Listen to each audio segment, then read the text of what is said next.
¿Qué aforo tenía el tren? Nadie se pone de acuerdo.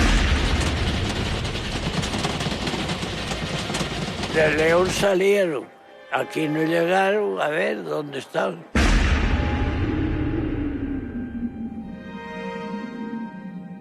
Ha habido 500 fallecidos, otros 800. Hay algunas publicaciones que hablan de casi 1000.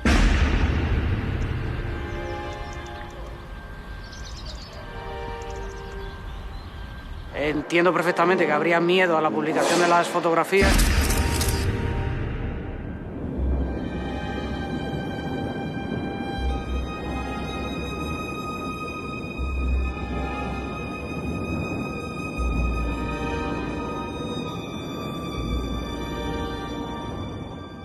En 1944 se produjo el accidente ferroviario más grave de la historia de España.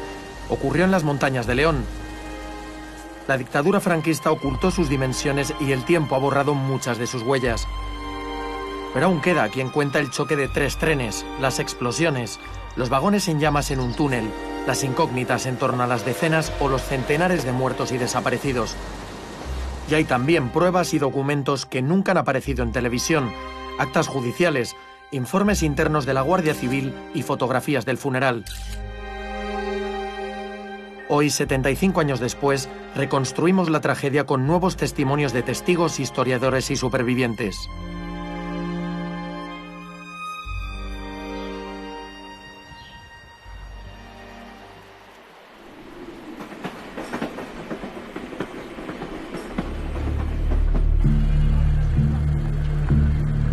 El tren Correo Expreso 421 partió de Madrid la tarde del 2 de enero de 1944 con destino a Coruña. Lo componían 5 coches de pasajeros, un furgón y 2 coches de correo.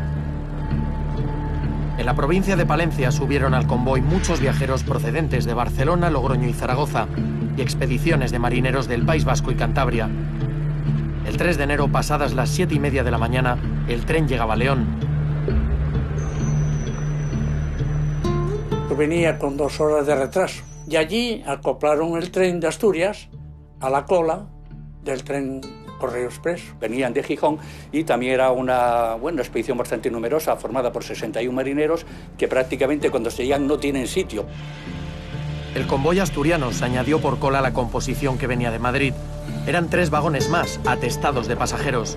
Mientras tanto, en la cabeza del tren retiraron la locomotora, una Montaña 462, y acoplaron 2 nuevas máquinas para afrontar el puerto de Manzanal.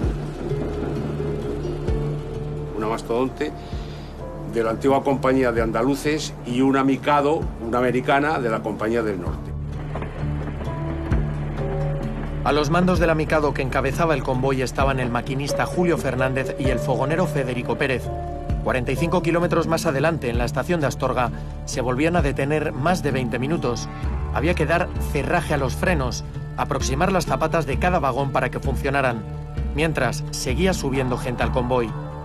Y es como el gran teatro prácticamente de España en esos momentos, ¿no? Están representados todos los grupos sociales, hay campesinos, hay un grupo bastante numeroso de comerciantes, de empresarios que van a hacer sus negocios, de viajantes, porque era el medio que tenían que para hacerlo. Ahí todo el que venía entraba y las maletas y los niños pues los metían por las ventanillas. Los pasillos del tren, iba más gente que en los asientos.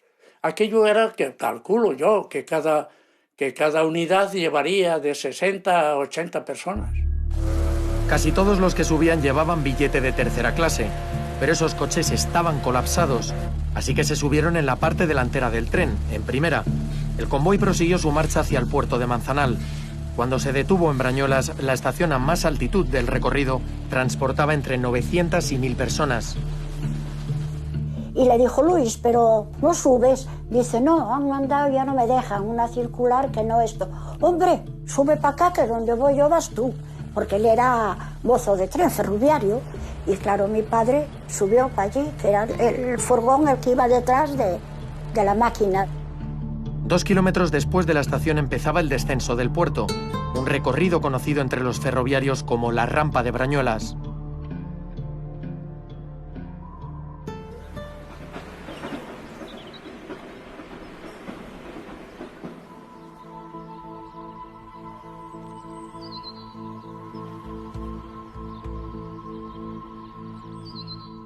Era una rampa no dura, era una rampa mortal. Durante 14 años, entre 1868 y 1882, las obras del ferrocarril para unir Madrid y Galicia estuvieron paradas entre Brañuelas y Torre del Bierzo. Nadie sabía cómo ejecutar un descenso tan pronunciado, hasta que alguien pensó en bajar el puerto en espiral, mediante lo que llamaron el lazo. La obra de ingeniería que hay, que se hace en el año, bueno, de los años 70 y los años 80 del siglo XIX, para hacer la rampa de Brañuelas, es, después de la Pajares, la segunda obra de ingeniería del siglo XIX más importante de la que se hace en España, ¿no? La diferencia es que la rampa de Pajares se electrificó en 1924 y la de Brañuelas no. Era un sistema alrededor de la montaña para bajar de los más de 1000 metros de altitud del pueblo hasta los 700 de Torre del Bierzo, que había que hacer con trenes de vapor. Tiene los recuerdos por encima de 20 túneles en una distancia de 8 kilómetros. Era raro el día que no había algún accidente. El día que no había algún accidente, porque o bien bajando porque se quedaban sin frenos, o bien subiendo. De sobra lo sabían los ferroviarios, y por eso lo habitual era bajar el puerto con 2 locomotoras para frenar los trenes. El 3 de enero de 1944, en pleno descenso tras dejar atrás Brañuelas, el expreso 421 consiguió parar en la estación de La Granja haciendo contravapor, es decir, poniendo las máquinas a trabajar marcha atrás para poder detenerse. Pero, ¿qué sucedió? Sucedió lo imprevisto, que la locomotora mastodonte que iba en primer lugar se le calienta un eje del carro bisel. Un eje caliente al rojo vivo significaba que se podía partir y hacer descarrilar al convoy. Había que retirar la segunda locomotora. Entonces se produjo una de las grandes controversias sobre los acontecimientos de ese día. Los comentarios es que el maquinista dio quejas de que la máquina no frenaba bien y él pedía otra segunda máquina, pero las prisas del retraso obligaron a que tenía que continuar. En el tren viajaba Luis Razkin, jefe de tracción de Renfe en León. Durante la parada en La Granja mantuvo una conversación con el maquinista Julio Fernández. Que nos ha costado lo suyo parar aquí, ¿eh? Y le dice este señor responsable de tracción al maquinista, le dice, si te quedan 11 kilómetros, baja despacio. Total, bajas despacio. Bueno, le convencieron de una forma o de otra, no sé qué, si con buenas palabras o con malas, pero el hombre se accedió a salir con el tren. Quien le oyó, pues es que se enfrentó al maquinista, no se enfrentó, sencillamente le dijo que tirara para adelante porque llevaban 2 horas de retraso. Le oyeron decir eso y todo el mundo le echó la culpa a él, pero para mí, el maquinista, si no podía haber dicho, pues no voy. Y fue él quien le obligó a salir de Brañuelas o de La Granja, a sabiendas de que traía mal freno. Y lo sabía él, que había mal freno, lo sabía el visitador y lo sabía todo el mundo. Se aparta la locomotora y allí se quedó la americana solita con el tren.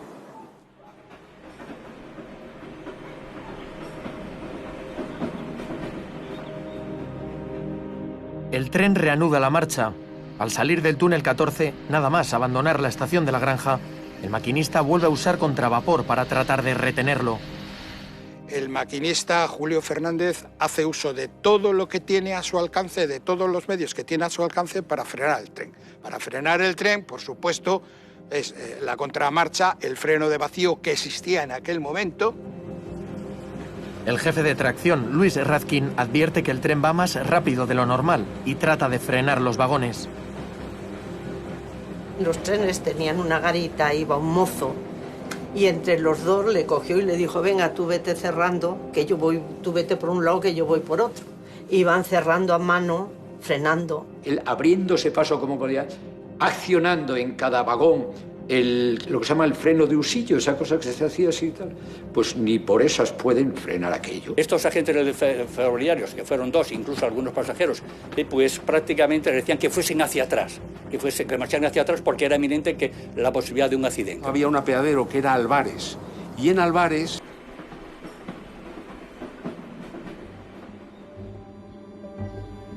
Para un forastero o una persona joven es difícil imaginar hoy la actividad que había en 1944 en Torre del Bierzo.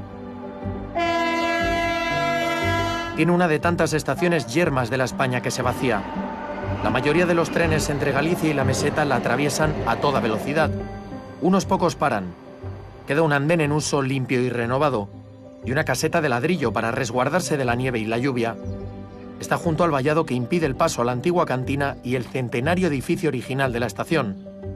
A continuación se extiende toda una red de vías muertas y varios edificios abandonados, vestigios de lo que era esta estación hace 7 décadas. Un lugar en el que había reserva de locomotoras, donde trabajaban factores, guardagujas, mozos de estación, obreros de vía y mecánicos. El ferrocarril aparece en el pueblo a través de la roca. Antes también desaparecía por otro agujero en la montaña. Los trenes de vapor procedentes de Madrid y Palencia llegaban exhaustos, tras descender desde Brañuelas a través de 19 túneles. Los habitantes del pueblo los oían aproximarse montaña abajo. El 3 de enero de 1944 se dieron cuenta de que algo no marchaba bien. Dice, ostre, ahí baja una americana a contravapor. Cada máquina tiene sus peculiaridades. Eso, estornuda de una forma diferente. Mientras, en la estación de Torre, una locomotora de la serie 140 maniobra, con 2 vagones de carbón y una plataforma. A los mandos están el maquinista Gonzalo López y su fogonero Alfonso Álvarez.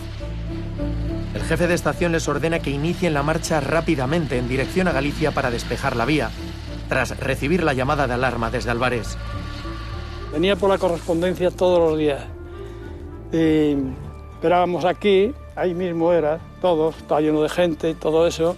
Y en un momento salió corriendo el jefe de estación y dijo, ya atraviesas piedra a la vía. No le dio tiempo a decir otra cosa. En esto pasó el tren, aquello era una velocidad que, bueno, no vimos como un cohete. Recuerdo que estaba jugando pues, con otros niños debajo del puente del ferrocarril.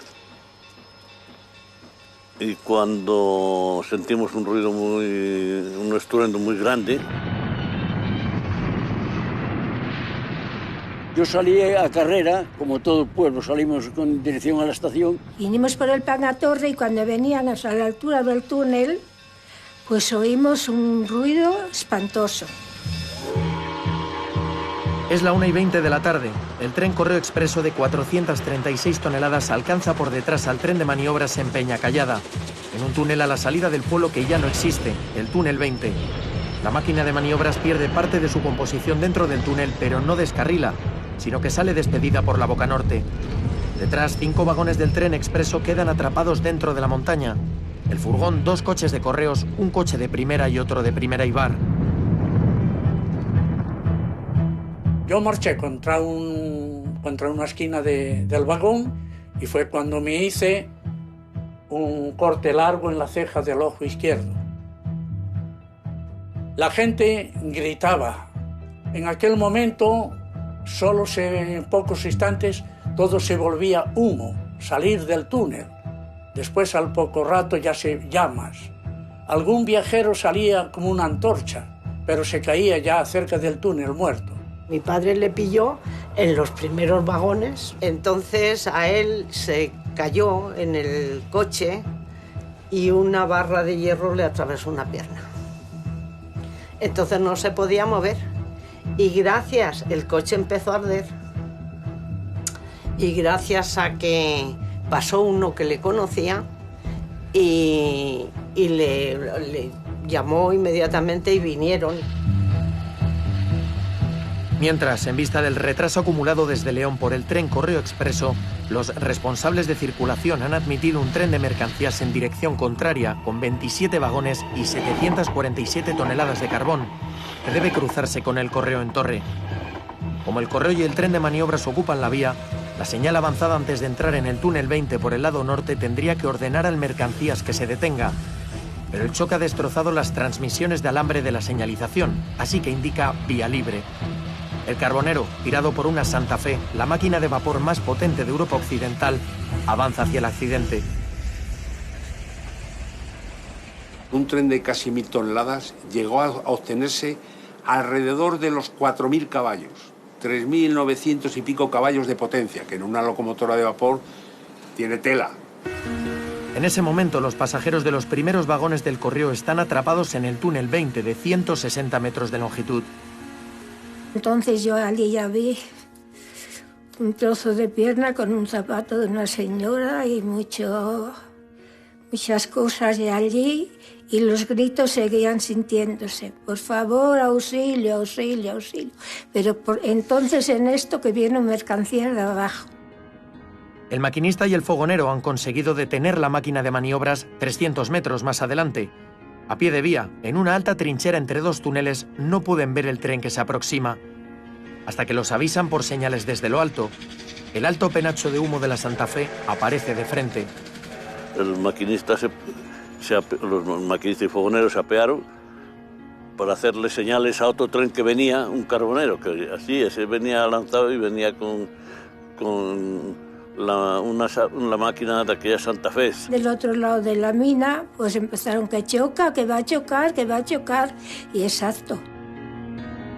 El fogonero de la máquina de maniobras, Alfonso Álvarez, de 18 años, trepa por la trinchera. El maquinista Gonzalo López, de 60 años, hace señas desde la vía al carbonero para que se detenga. A bordo de la Santa Fe 5001, Victoriano Lecuona y el fogonero Manuel Fernández tratan de hacerlo. Pero con 27 vagones de carbón a sus espaldas es imposible. El tren arrolla brutalmente la máquina de maniobras y la empotra contra el túnel número 20.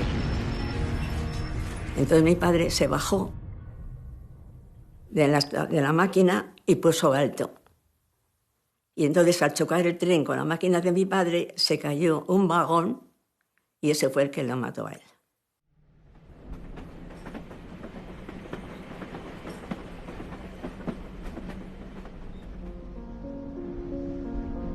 En el lado del túnel de Torre del Bierzo tratan de sofocar el incendio del Correo Expreso. Ahí encima del túnel había una balsa de agua muy grande, ¿sabes? Y los guardias, cuando salía el humo, les mandaba disparar a los tubos para que saliera el agua, ¿no sabes? Tan nerviosos que no acertaban. Y taladraron la tubería y salía el agua. Pero al momento aquello empezó a salir fuego por aquello, no había cristiano que aguantara. Y yo encima de la garita y otros 2 o 3 amigos echando calderos de agua, que caía de aquello, cogíamos calderos y venga, y venga, y venga. Y a una señora que la sacamos allí estaba medio abrasada ya, pero la conseguimos sacar.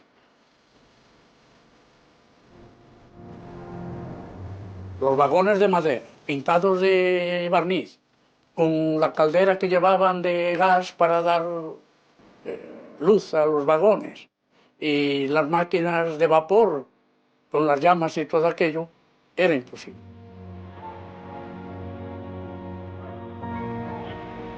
Cuando fui al túnel pude entrar 4 o 5 metros fácil, pero luego di marcha atrás porque empezaban a haber explosiones.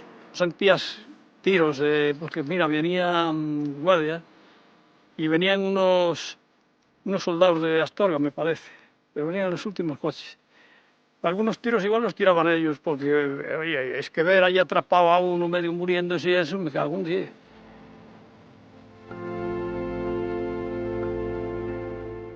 Que el militar que estaba encerrado, antes de verse calcinado por el fuego, se pegaba un tiro si tenía armas. Y las armas que llevaran los soldados o quien fuera, también explotaban con el fuego. Y yo estaba al lado de unas peñas, cerca de la vía, un pequeño terraplén, y mi madre dice, neno, deja a esta niña ahí, sujétala un poquito. Y aquella niña que quedó en mis brazos daba unos quejidos como de lamento, pero muy lentos. Y de repente se quedó callada. Y una mujer me dice, nene, esta niña está muerta, y me la llevó. Yo empecé a llorar.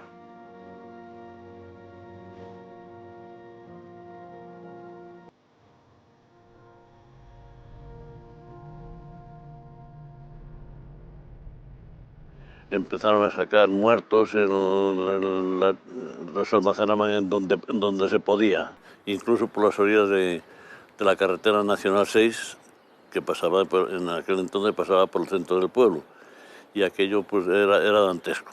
Algunos los cogían, los llevaban para debajo de la iglesia. Uno me dice a mí, agarre, chaval. Y ya, yo para allá llevando, pero nada más llevé tres. Llevé tres porque es una cosa que no la quiero contar porque me cago en Dios. Que las cosas que veía allí. Estaba todo ya todo lleno de escombros, lleno de cosas malo, muy mal. De verlo, de pasarlo muy mal. Yo tuve secuelas, tenía que dormir mi mamá conmigo.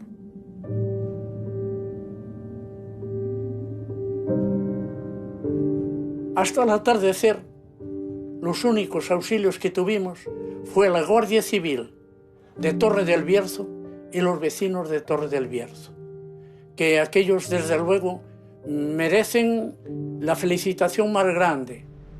El fuego en el túnel número 20 duró 2 días. Fue, y donde se había quemado mi padre en lo que todo, sí creo que andaba la pobre mirando que todavía caliente debía estar aquello, todo lo que estaba abrasado, todo, para ver algo de ropa o algo de algo, para saber. No, nada. Si es que era detrás de la máquina, donde quedó en el túnel metido, donde lo peor, esto. Allí no quedó nada.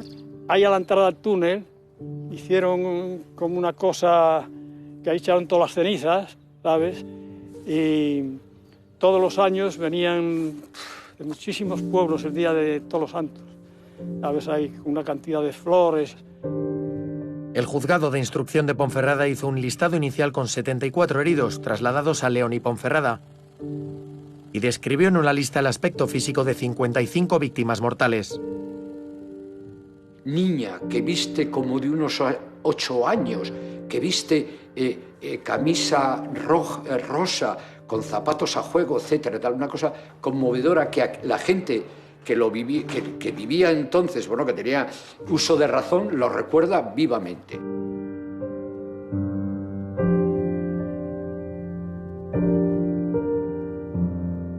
Apuntaban con una tiza aquí, un hombre, una mujer, 40 años, 50, no sabían, aquello que no.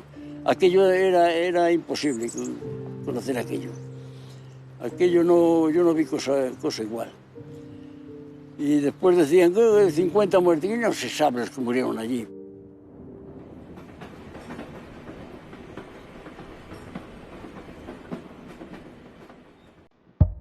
Al día siguiente, la noticia de portada de Proa, el diario de Falange Española en León, venía firmada desde el gran cuartel general del Führer. Destacaba la marcha de la Segunda Guerra Mundial en Ucrania. En la página 6 publicaba una crónica sobre un grave accidente ferroviario en Torre del Bierzo. La portada del diario de León titulaba: «En el sector de Jitomir, los soviets han sufrido elevadas pérdidas». En la página 4 apareció una información que anunciaba: «Mañana a las 10:30, funeral en San Marcelo por las víctimas del accidente ferroviario en Torre del Bierzo». En el texto de la noticia aparecía la catástrofe resumida en un párrafo. A continuación apareció una extensa relación provisional de víctimas. El diario regional de Valladolid y el Ya en Madrid destacaban también informaciones sobre la guerra en Europa, pero sí recogían el accidente en columnas de la portada. El diario ABC mencionó la tragedia de Torre en la página 31. Ningún periódico mostró fotografías del accidente. El régimen censuró cualquier tipo de noticia que demostrase que pues era mucho más frágil y mucho más ineficiente de lo que realmente era, ¿no? Hay que pensar que mueren 19 ferroviarios, 9 guardias civiles y la policía armada, se salvan algunos de los que iban, pero fallecen 9, y después, sobre todo, muere uno del Ejército del Aire, mueren 8 del Ejército de Tierra, y después 27 personas mueren que son de la Armada, ¿no? Al margen de los heridos. Y yo creo que eso también le tiene que preocupar a un gobierno de las características que había en esos momentos del franquismo. Mi padre, hasta los 8 días, no se entera aquí del accidente en Asturias. Cuando se entera, le dice ingeniero: Manuel, hubo un accidente muy grave hace 8 días en Torre del Bierzo. Creo que murieron la mayor parte de la gente. Ven que te acompaño hasta León y allí tendrán relación. Le acompañó y había una relación de los supervivientes. Entonces ya mi padre vio que estábamos vivos. Las únicas fotografías de la tragedia que han visto la luz fueron tomadas al día siguiente del choque, todavía en plenas labores de rescate. Las hizo Aladino Ardura, un trabajador de Torre que ayudó a trasladar a los heridos en su camión. Pues se puede apreciar, pues bueno, tanto el amasijo de hierros de los trenes, incluso vagones ya que habían ardido, que estaban quemados, e incluso con una lupa se pueden llegar a apreciar, pues bueno, personal tumbado en las vías, tapados, pues en este caso fallecidos en el accidente. Ninguna de esas fotos fueron publicadas hasta 40 años después. Habría que estar en la situación, en el momento o vivir en aquellos años de censura y régimen, ¿no? Al final entiendo perfectamente que habría miedo a la publicación de las fotografías. Por miedo, muchos de los ferroviarios supervivientes del accidente no querían hablar. Me acuerdo una tía allí, que a lo mejor decía yo ahora, de ya estos años después, ya de que iba ya siendo un poco mayor esto, tú calla la boca, calla la boca. No querían que hablaras. No sé. El 4 de enero de 1944, poco antes de las 5 de la tarde, llegó a León un tren con 7 vagones procedentes de Torre del Bierzo. A bordo llevaba 47 féretros, 36 negros para los hombres, 11 blancos para las mujeres. Ante la presencia del gobernador civil, Antonio Martínez Catáneo, el vicario general de la diócesis, Fernando Álvarez, y las autoridades locales. El funeral fue tremendo, cómo desembarcan en los andenes de la estación de León a las víctimas. Muchos de los ataúdes iban miembros de muchos cuerpos, de vete a saber de cuántos. No del mismo muerto, sino de elementos distintos, dispares. El diario Proa recogió el entierro en una página completa. Al comienzo de la crónica decía, como siempre, la fantasía popular hizo ascender a proporciones inverosímiles, falsas de verdad, las pérdidas humanas. Los comercios de la ciudad cerraron y todo León, según decía el periódico, se sumó al cortejo fúnebre. Este reportaje muestra por primera vez en televisión esas escenas. Los ataúdes recorrieron el centro de la ciudad a hombros de soldados y de la Guardia Civil, en una marcha a 6 grados bajo cero, con niebla y los árboles llenos de escarcha. Toda alegría, hasta la del sol, parece que ha desaparecido ante el macabro espectáculo, decía el periódico. Tras el desfile, los restos fueron sepultados en el cementerio de Puente Castro. Muchas familias los trasladaron después a sus lugares de origen, pero aún hay lápidas que recuerdan el suceso. Al día siguiente, 5 de enero, se celebró por la mañana un funeral oficial en San Marcelo.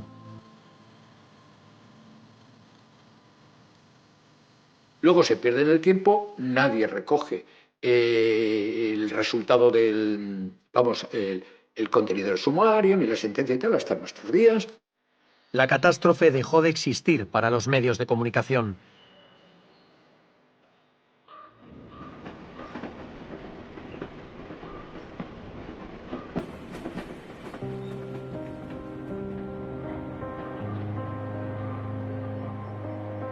El 5 de enero, 2 días después del accidente, responsables de Renfe establecen un acta de información contradictoria, un informe de 2 páginas que señala que no se puede precisar la causa del siniestro, aunque se infiere la posibilidad, dice, de un defecto accidental en el freno automático, y apuntan también al persistente temporal de hielo. El documento señala que el maquinista hizo cuanto pudo por detener el convoy. 3 semanas después, un informe de la Dirección General de Renfe concluye que, desde el punto de vista reglamentario, todos los agentes implicados cumplieron sus obligaciones. Pero eso no libra al jefe de tracción Luis Radkin, el maquinista Julio Fernández, el jefe de tracción adjunto Eduardo López y el visitador Francisco Saldaña de ser juzgados por un tribunal de guerra. En esta jurisdicción de los tribunales especiales de accidentes ferroviarios, que normalmente se sustancian con penas de muerte, ninguna de ellas se llegó a ejecutar, se conmutaban. Lo que no se admite, bueno, es podríamos llamarla la presunción de inocencia. Y ha habido accidentes en plena guerra civil, sobre todo en Monforte, eso, consejo de guerra, esto sumarísimo, y al día siguiente le fusilaron. Durante el juicio, los investigados fueron encarcelados en Valladolid. La dictadura buscaba respuestas en un mes de enero aciago en los ferrocarriles. Una semana después del accidente de Torre, más de 40 personas murieron en otra catástrofe en Arévalo, Ávila. El 25 de enero, un choque en Olabeaga, en Vizcaya, causaba un muerto y 100 heridos.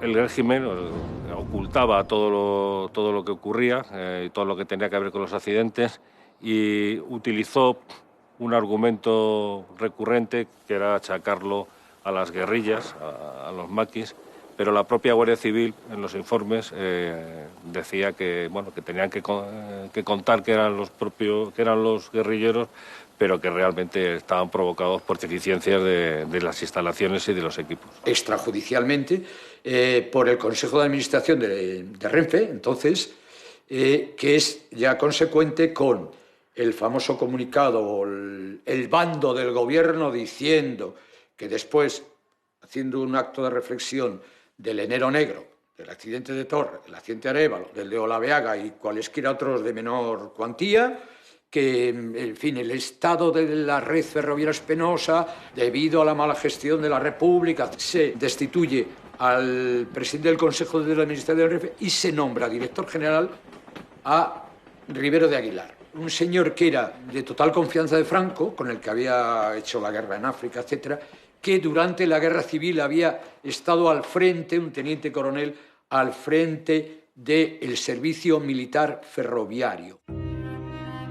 Una memoria interna del Grupo de Investigación de Ferrocarriles de la Guardia Civil establecía que en ese enero de 1944 se produjeron en España 45 accidentes ferroviarios. Un porcentaje muy elevado, decía, se debía al estado de las máquinas y la falta de repuestos. Los ferrocarriles se quedaron totalmente no obsoletos, deshechos como consecuencia de las intervenciones militares, hasta tal punto que se tuvo que crear la Renfe en 1941, para poder solucionar el problema de las antiguas compañías, ¿no? Ese mismo informe tenía un apartado llamado Ambiente Político-Social. En él decía que los ferroviarios se dedicaban a la propagación de noticias tendenciosas sobre la marcha del conflicto bélico mundial y las privaciones en España. Entre ellos, decía el informe, predomina la desconsideración con los sagrados intereses de la patria. Franco depuró a 83.000 ferroviarios, es decir, les obligó a demostrar que no eran culpables. Y de esos 83.000 sancionó cerca de 30.000, 7.000 de los cuales despidió. El destino de Torre del Bierzo era uno de los más penosos y era una de las, digamos, de los castigos que se imponían a las gentes que estaban comprometidos con la República. Mi padre trabajaba y estaba castigado por la guerra, porque mi padre era huelguista del 17 en Bilbao. Y por eso había muchos vascos allí en Torre del Bierzo. España estaba aislada y León ofreció una reserva energética estratégica para la dictadura. León, al final del siglo XIX, era la meca del ferrocarril para la Compañía del Norte. Pero es que aquí había surgido el carbón. Y era, dice, como decían los asturianos, tierra negra, carbón ye. Dice, había surgido el carbón y había que sacarlo. Y había que sacarlo el carbón por una línea, pues una línea con muchas dificultades. Manzanal, había ocasiones en que tenía que ir 2 locomotoras en cabeza y una en cola. La cola no iba enganchada, iba siempre empujando, ¿no? Y al llegar a los túneles, pues si había humedad, cosa bastante frecuente, se ponían a patinar y cuando patinaba la locomotora no sabían si estaba avanzando o no, porque el ruido de la que le precedía no lo oían tampoco, oían lo suyo, ¿no? Y a veces pues no sabían si estaba avanzando o parados. Entonces tracaban la escoba, dándole el hastial, veían si se movía o no. Se quedaban encallados en el túnel y la gente, los maquinistas y con el humo fíjate, aquello echando humo dentro del túnel, pues muchos morían y otros pues salían medio asfixiados. Lo peor de mi vida lo pasé allí, en el ferrocarril, porque los de Vía y Obras les pasaba igual, se tapaban hasta los carriles, tenían que ir a picar para levantar el hielo. Testigo a León, pues serían a reclamar algo, a decir, claro que lo vieron subir para el tren, para saber que estaba viuda, porque nunca le dieron nada de nada. Y ella quedó con el campo para atender vacas y todo, y ha trabajado para sacarnos a los 3 sin paga de nada.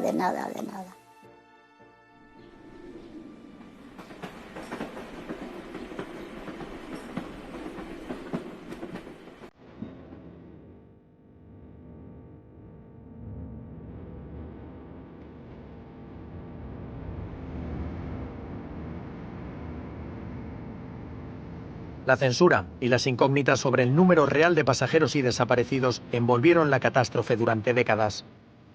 En 1971, el historiador inglés John Marshall recogió el accidente en el libro Guinness como el tercero más grave de la historia mundial del ferrocarril, con una horquilla entre 500 y 800 muertos, que en el peor de los casos lo haría el más mortífero, con mucha diferencia, pero no citaba fuente ni documentación alguna.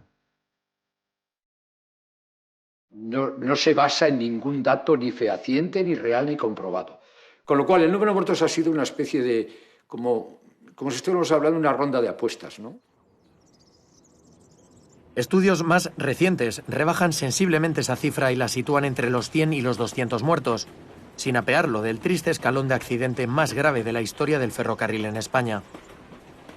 La cifra que manejo, yo creo que en base a un estudio documental, pues son exactamente 101 víctimas mortales. Después 116 heridos, de los cuales el 60% son, podemos considerarlo con cierta gravedad, y después un 40% que un rasguño, una contusión general en el cuerpo por un magullamiento, como se dice en la documentación, pero prácticamente esos serían los números. El túnel número 20 ya no existe. Los vertidos de una mina de carbón cercana añadían mucho peso a una infraestructura que los técnicos consideraron muy peligrosa ya desde su construcción. Su demolición concluyó en mayo de 1987. El río está por la parte derecha y encima había una escombrera y se iba cerrando. Y nosotros, cuando íbamos haciendo las revisiones de eso, veíamos que cada vez se iba cerrando más y no podíamos levantar ni el pantógrafos. El sillar en el que aparece el número del túnel está a 80 kilómetros, en unos jardines junto a la estación de ferrocarril de León. El resto se dispersó cerca de Torre. Montaña arriba, en Santa Marina, conservan varias piedras a la entrada de la iglesia. Allí no solo perduran materiales de la catástrofe, la tradición oral, transmitida por la generación anterior, da honda fe de los sucesos de 1944. A las 10 de la mañana pasaba ya por Álvarez con mucha velocidad en víctimas de estrellarse. Es muy difícil que esta copla, que la memoria sobre el accidente, sobreviva a la generación de Rosa y Aurora. Y cuando los últimos hijos que quedamos ya de aquello no estemos, pues mucho menos se va a quedar. Porque los nietos ya no van a recordar aquella. Oís tantos lamentos, tantas cosas, se te quedan grabadas ahí en la cabeza que a cualquier sitio que vas las llevas. Sí, también si no se olvidaran las cosas no se podía vivir. Camino de la estación, el pueblo de Torre levantó en 1999 un pequeño monumento en homenaje a las víctimas y a los vecinos que acudieron a su rescate. Ahí, el día del accidente, todos los años amanece con flores frescas. El ayuntamiento acaba de inaugurar otro en el centro de la localidad para conmemorar el 75 aniversario de la catástrofe.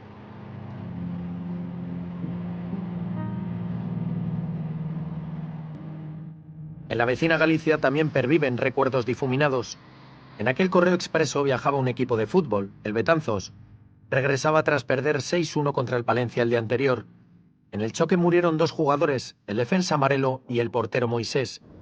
Historias que los más viejos conservan en la localidad y en el club, y que se encargaron de recordar a la prensa local, para advertir que el terrible accidente del Albia de Santiago de Compostela en 2013 no era el peor de la historia del país. A 1000 kilómetros de distancia, en el Museo del Ferrocarril de Cataluña, los visitantes pueden contemplar medio centenar de locomotoras. Allí está la primera de las 22 Santa Fe que la maquinista terrestre y marítima construyó entre 1942 y 1945, la única que se conserva. Según datos del museo, una máquina de 213 toneladas, con una potencia que las diésel y las eléctricas tardaron 30 años en superar en España. Su numeración en Renfe, la 3101. Pero cuando la encargó la antigua Compañía del Norte tenía otra, 5001. Es la locomotora del Carbonero en el accidente de Torre del Bierzo. Es otro de los últimos testigos de un accidente que nunca se había producido, que para la mayoría de la población de la época nunca existió, y que según los historiadores nunca se volverá a repetir.